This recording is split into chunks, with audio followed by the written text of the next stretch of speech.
안녕하세요 여러분. 법을 좋아하는 인간 법조인 나돌론입니다. 예, 오늘은 노동법 관련해서 조금 여러분들이 알아두시면은 뭐 돈이 되는 경우에 따라서 돈이 확실히 되는 좀 팁을 알려드리고자 좀 인사를 드리게 됐습니다. 여러분들 이제 연장 근로나 이제 야간 근로 또는 휴일 근로를 하시면은 이제 수당을 청구하실 수 있잖아요. 근데 이게 최근에 법이 좀 개정된 건 있지만 기존의 어떤 판례들하고 이렇게 좀 종합적으로 한번 좀 살펴보려고 해요. 기존에 이제 저기 근로기준법 56조에 보면은 연장 근로랑 이제 야간 근로랑 그다음에 휴일 근로 이렇게 따로따로 정하면서 뭐라고 되어 있었냐면은 그 시간 예를 들어서 뭐 연장 근로를 하게 되면은 그냥 원래 주던 그 시급에 50%를 더 줘야 된다는 식으로 이제 규정을 해놨거든요. 가산하여 지급한다 뭐 이런 식으로. 근데 이제 예전에 문제가 됐던 건 뭐냐면은 다 이런 식으로 연장이든 야간이든 휴일이든 이런 식으로 규정을 해놨기 때문에 그러면 그런 경우가 있잖아요. 야간 근로라는 건 이제 오후 10시 이후부터 그 다음날 아침 6시까지의 근로를 얘기를 하는 거거든요. 근데 기본적으로는 이제 연장 근로라는 거에는 또 야간 근로도 포함될 수 있고 또 휴일날 나와서 얘기하면은 일을 하면은 그거는 또 연장 근로가 되는 거기 때문에 이게 중복이 되는 부분이 있단 말이에요. 예를 들어서 뭐 갑자기 일요일날 나오라 그래갖고 일요일날 8시간 일을 했다. 그럼 그 8시간은 휴일 근로이면서 동시에 연장 근로인 거잖아요. 더군다나 만약에 뭐 저녁에 또 나오라 그랬다. 일요일 날인데. 그래서 일요일 날 10시에 나가갖고 그 다음 날인 월요일 날 오전 6시까지 근무를 했다. 그럼 이거 뭐야 도대체? 그러면은 휴일 날 나간 데다가 뭐라 그러죠? 휴일 나가고 그 다음에 연장 근로에다가 야간 근로니까 이거는 뭐 150%를 더 해서 줘야 되는가? 쉽게 얘기하면은 내가 원래는 시급이 10만 원이라면은 10만 너무 센데 시급이 예를 들어서 만 원이라면은 그럼 만 원은 그냥 기본으로 킵하던 거 받고 시급을 그리고 나머지 거기다가 50% 50% 50%를 합산하면 150%잖아요. 그러면은 얼마를 줘야 되는가? 15,000원을 더 줘야 되는가? 그럼 시급이 원래 만 원인 사람은 시급 25,000원을 계산을 해서 줘야 되는가? 이런 문제가 있었거든요. 그래서 이게 실제로 문제가 많이 됐어요. 그래서 기존에 뭐 제가 아직도 판례 번호까지 기억하는 게 대구지법의 2012 가합 3576 요 사건이 되게 유명한 사건 중에 하나거든요. 여기서도 이제 그런 비슷하게 얘기를 한 거예요. 근로기준법이 근로자를 보호하는 법인데 최대한 근로자한테 이제 유리하게 해석을 해야 된다. 그 말은 맞아요. 원래 근로기준법은 근로자에게 같은 여러 가지로 해석될 수 있는 경우가 있다면 근로자한테 유리하게 해석하는 게 원칙입니다. 그래서 결국에는 연장 근로에도 해당하고 어떤 근무가 연장 근로에도 해당하고 야간 근로에도 해당하고 휴일 근로에도 해당하면 이거는 트리플 악셀이잖아요. 그럼 이런 경우에는 원래 시급의 150%를 가산해서 줘야 된다. 이런 식으로 주장을 했다가 그게 됐어요. 인용이 됐어요. 판사가 오케이. 그럼 네 말이 맞다 해갖고 이제 인정이 됐는데 이게 제가 알기로는 어쨌든 한참 동안 거의 이런 비슷한 사건이 꽤 여러 개가 이제 대법원에 있다가 지난 2017년도인가요? 16년도인가요? 판결이 하나 나온 게 있어요. 거기서 이제 대법원에 이제 그렇게 가산하여 주는 거는 뭐 안 된다는 식으로 이제 판결을 내렸죠. 결국에는. 이제 그런 판례와 더불어서 이제 법도 개정이 됐어요. 그래서 예전이랑은 좀 다르게 지금 보시면은 근로기준법 56조 보시면은 그 예전 거랑은 다르게 규정이 되어 있거든요. 그래서 이제 아예 명확하게 그냥 휴일 근로를 따로 또 빼놨어요. 그래서 휴일 근로가 이제 일정 시간 이상이 되는 경우와 일정 시간 미만이 되는 경우를 나눠갖고 이제 좀 법 해석을 아주 법조문으로 이제 입법으로 해결됐다고 보통 하거든요. 그래서 정리를 해놨는데 결론은 이제 교통정리가 된 거죠. 그리고 법조문까지 아예 다 이제 바꿔갖고 해석의 여지를 최소화 시켜놨기 때문에 이제 기존의 가산임금을 뭐 중복해서 지급하는 거, 중복 가산수당 지급 이 문제는 좀 어느 정도 해결이 된 걸로 보입니다. 여기서 이제 우리 구독자분들께 드리는 꿀팁이 하나 있어요. 그러면은 저는 항상 이제 보통은 근로자 편이거든요. 기본적으로는 뭐 예전에 저도 뭐 사업을 했지만 기본적으로는 이제 구독자분들은 이제 근로자분들이 많으시니까 실제 몇 명이나 보는지도 모르겠어요, 이 방송. 예? 그래서 저는 항상 본다고 이제 긍정적으로 생각을 하고 이제 방송을 해야겠죠.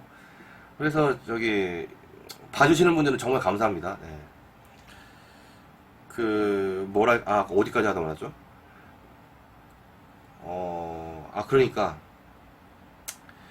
이렇게 법이 바뀌고 뭐 이렇게 판례가 바뀌었다 그래서 여러분들 이렇게 실망하실 필요가 없어요. 왜냐면은 항상 그렇지만 이게 뭔가 완벽하게 바뀌기 때까지는 좀 시간적인 갭이 있거든요. 그리고 실제로 그 어떤 이상과 현실과의 갭이라고 그럴까요? 판례는 이렇게 바뀌었지만 뭐 법조문도 바뀌었지만 실제 사업장 적용에서는 좀 달라지는 부분이 있을 수 있거든요.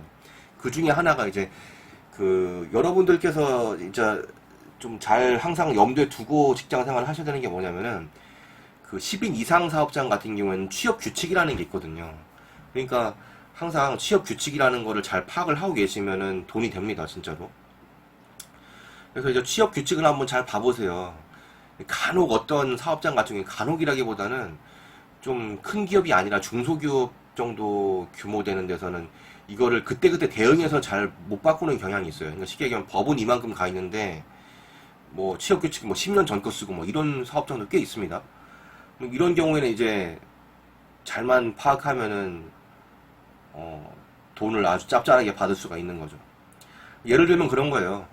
뭐 취업규칙에 만약에 그 보통 취업규칙은 이제 근로기준법에 있는 기본 내용들을 많이 따다가 붙이거든요.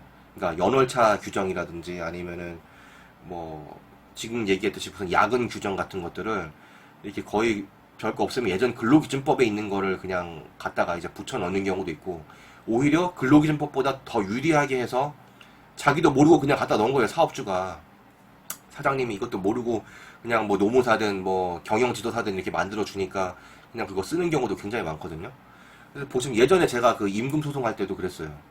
뭐 그 사업장이랑 맞지도 않는 그런 대기업 수준에서나 될 수 있는 어떤 복리후생 같은 것들은 막 그냥 검토도 안 하고 넣어놨다가 저 같은 아주 예리한 사람한테 딱 걸린 거죠. 그래서 뭐 덕분에 좀 재미 좀 봤습니다.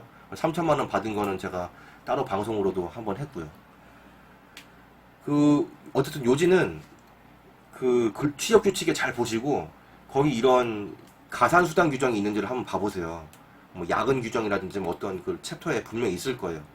거기에 만약에 가산하여 지급한다라는 규정이 있잖아요. 예를 들어서 법이 바뀐 거랑 판례가 바뀐 거랑은 무관하게 가산하여 뭐 중복하여 수당을 지급한다 이런 규정이 있으면은 여러분들은 그냥 로또 맞으신 겁니다. 그래서 이제 그 법이랑 취업규칙이랑 다를 때는 그 근로자는 더 유리한 거를 주장할 수 있거든요. 예를 들어서 뭐 법이 더 유리하다고 하면은 취업규칙이 더 불리하게 되는데 이거는 근로기준법 위반이니까 나는 법에 규정된 대로 할래. 예를 들면은 법에서는 그 가산수당을 지급하라고 되어 있는데 취업규칙에는 없는 경우죠. 그런 경우에는 이제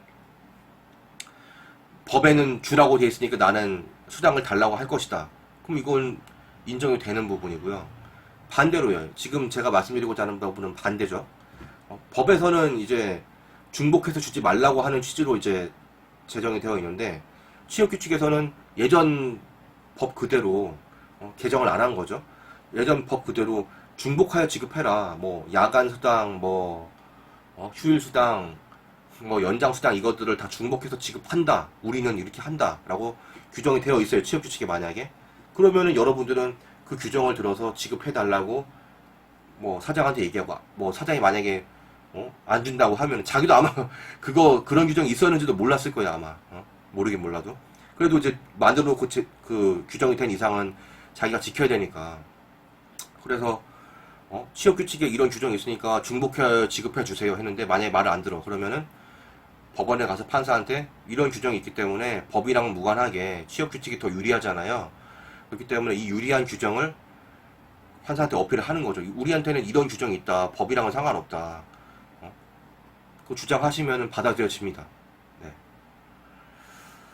어쨌든 오늘은 이제 그 각종 수당을 중복하여 지급할 수 있는가에 대해서 좀 한번 살펴봤고 결론을 말씀드리자면은 기존에는 이제 법조문상으로도 그렇게 정해져 있었고, 또 판례로도 이런 것들이 중복 가산수당을 인정하는 판례가 있었습니다.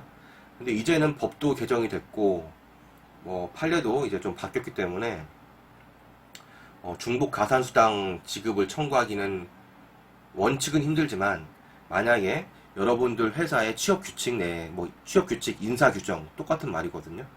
거기에 중복 가산하여 지급한다라는 규정이 있다면, 여러분들께서는 수당을 받으실 수 있습니다. 예. 오늘은 여기까지 하겠습니다. 예.